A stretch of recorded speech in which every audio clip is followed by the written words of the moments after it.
Hello, Khadijin. All right, I couldn't be bothered to do my hair, put on makeup, not look like a total slob. It's kind of hard to tell, but han tuiske an an glasachu, I guess, oh, yeah, hi, karan forth. Hanere go forth, the, I don't know, da, no, three, no, kehit lion, erash, but hi, go forth. So I'm just at home. I guess I wanted to just kind of talk about one particular sound that I know people have some trouble with. To be honest, I don't know why I haven't had trouble with it. I never struggled with it. So woo, yay for me, I guess. How's that help anybody else? But it's this DH sound, right? So I'd say generally to think about it, when DH is in the middle of the word, similar with GH, it almost never is sounded, or at least not very often. So you can put that out of your mind. The other thing to think about is how important the broad versus slender aspect of things is. I think that if we are thinking about how to make the vowel that comes after or before, that comes after or before the consonant, that helps a lot, right? Because in order to produce the vowel, you've got to kind of set up your vocal tract, your articulators, all of these mechanisms to make that sound properly, right? So the easiest is the slender DH. I'm pretty sure 99 to 100% of the time, you're going to get the kind of Y sound, right? So ye, or yidich. That's not a very good example. Yidich. I can't think of any words that start with it right now. I think you're going to really experience it a lot when you start dealing with past tense verbs or verbs and verbal nouns and other positions, things like that, like yunsich. But even then, it's really yunsich, right? I kind of probably pronounce it wrong because I do put a little bit of that scratchy burr on it. I kind of like the way it feels. But really, yunsich, ye, ye, yerich, right? The kind of the difference with this one is if you say ye, right? You can feel your tongue kind of hitting the back of some of us might say it as the back of your throat, but it's really the soft palate, right? So if you take your tongue and feel the front part behind that ridge, that's your hard palate. It's got that little bump in the middle. And we take it a bit back further.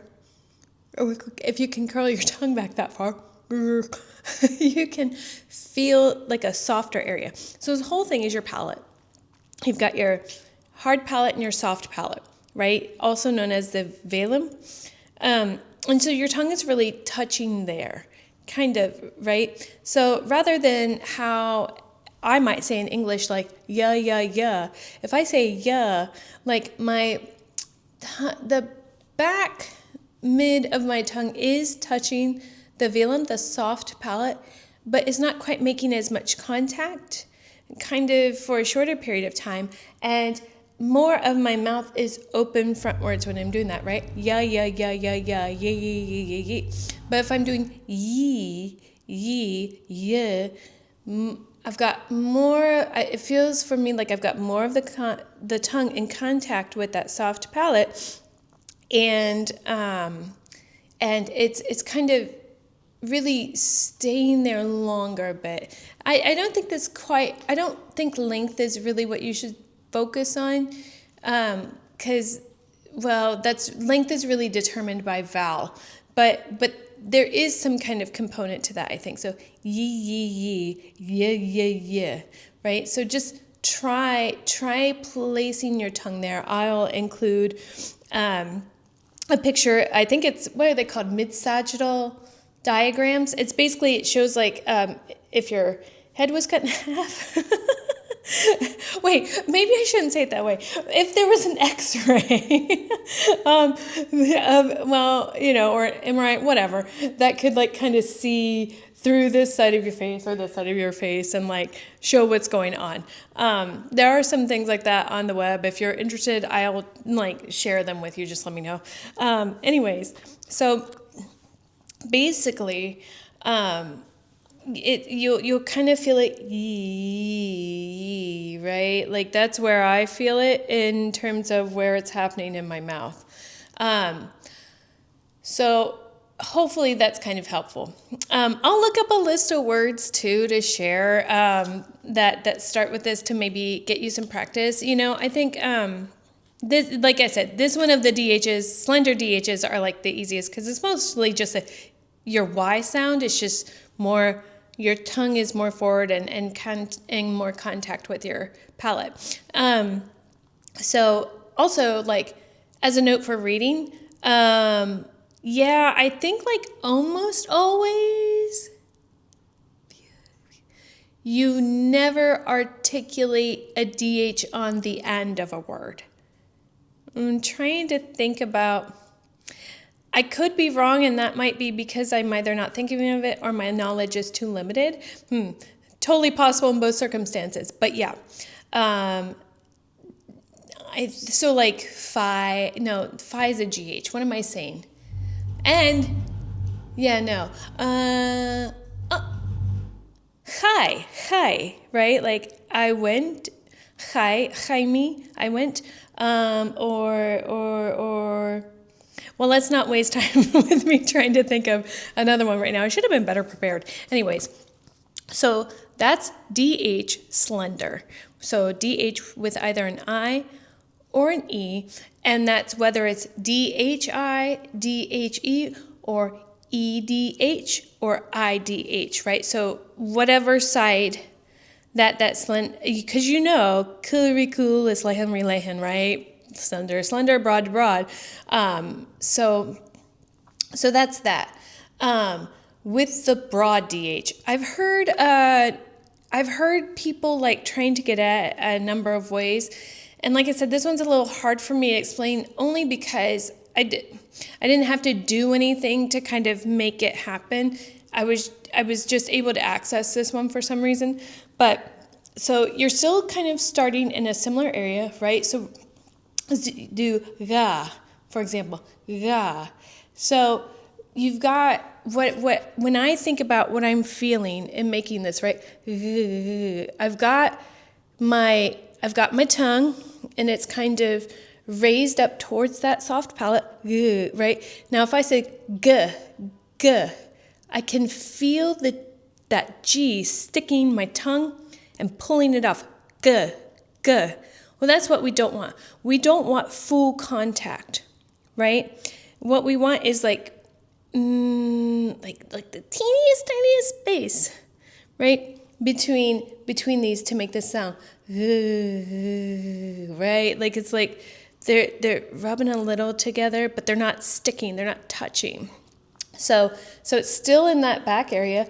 The reason why is probably the easiest is because you can see when I'm making the front of my, well, maybe you can't see. The front of my tongue is down. And actually most of my tongue is down.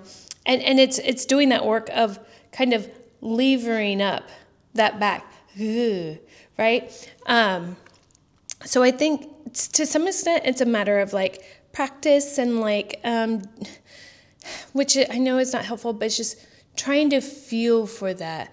Like, just imagine like this kind of gentle rubbing almost. You don't move your tongue back and forth. That's not what I'm saying. Like, So one friend recommended having people try to say the word like a word like gas really fast, like gas, gas, gas, gas, gas, gas, gas, gas, gas, gas. I can't get it to happen doing that way, but I think it's the idea is when you try to say it super fast, like gas, gas, gas, gas, gas, gas, gas, right? Oh, I did make it happen there. When you start to say it too fast, like as fast as you can, because you can't say the word fast and get that hard stick every time, or not as easily, I'd say. Ga, ga, ga, ga, unless you're doing that and never following through on the S. Ga, ga, ga, ga, right? But if you do gas, gas, gas, gas, gas, gas, gas, gas, gas, gas, gas, gas, gas, you can start to feel the tongue raise up. So that one is actually a good tip. And I can't believe it didn't work for me until now.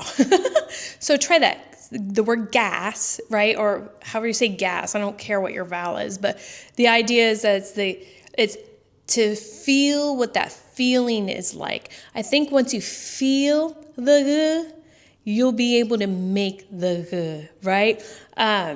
So it doesn't it actually requires minimal effort.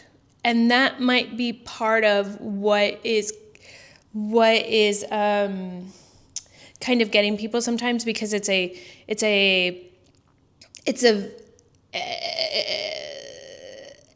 consonant sound that might be strange for plenty, many, or nearly all of us.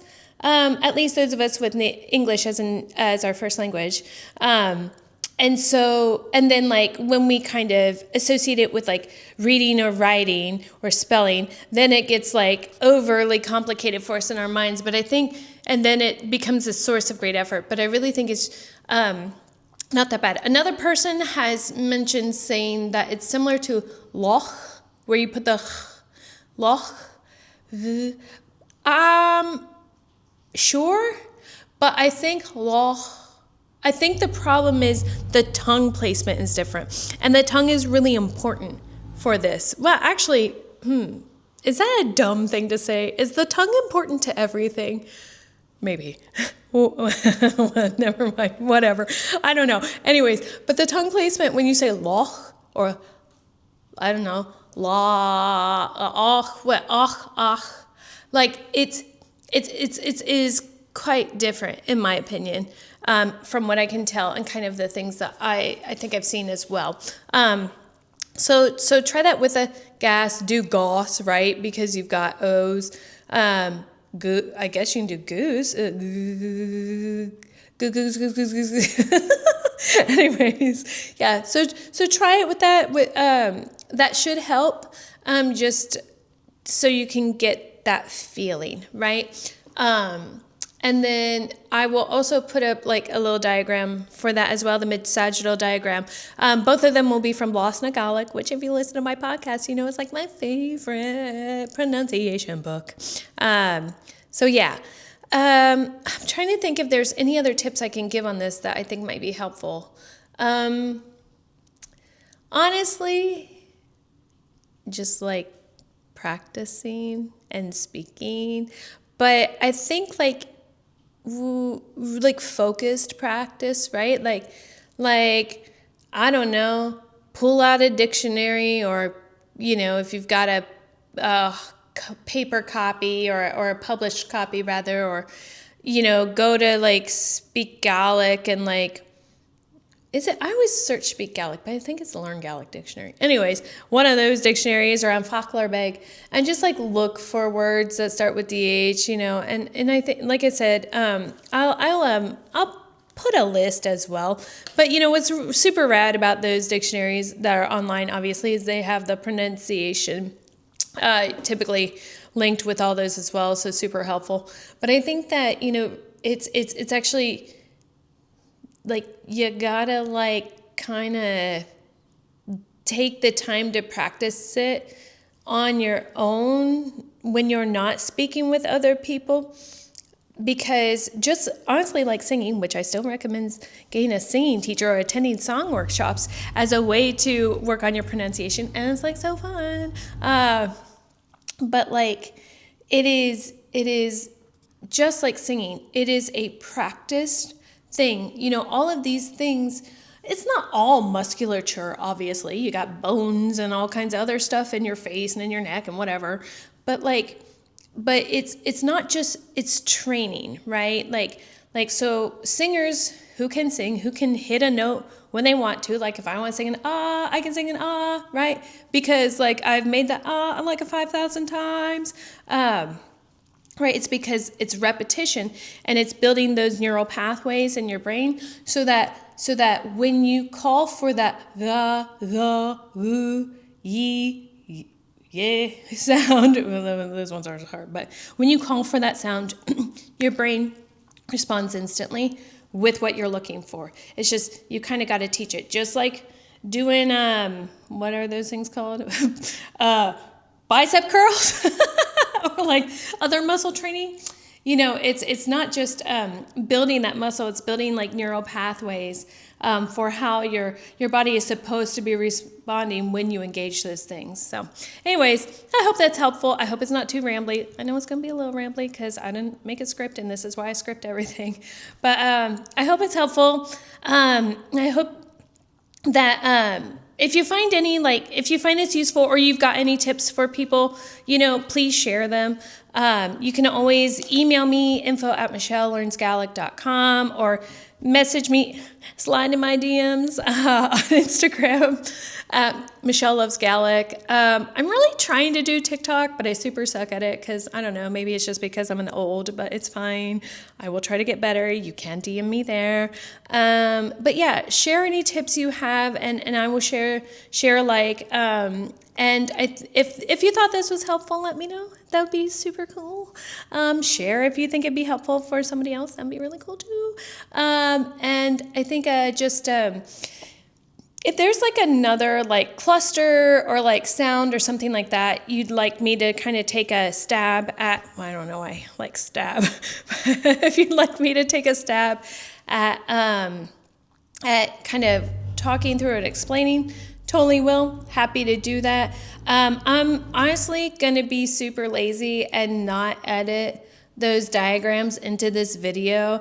I'm just going to put them on my Instagram and then link them to each other so that you can see the video wherever you'll see the video, and so you can see the diagrams on Instagram. And that may not be helpful for people who don't have Instagram.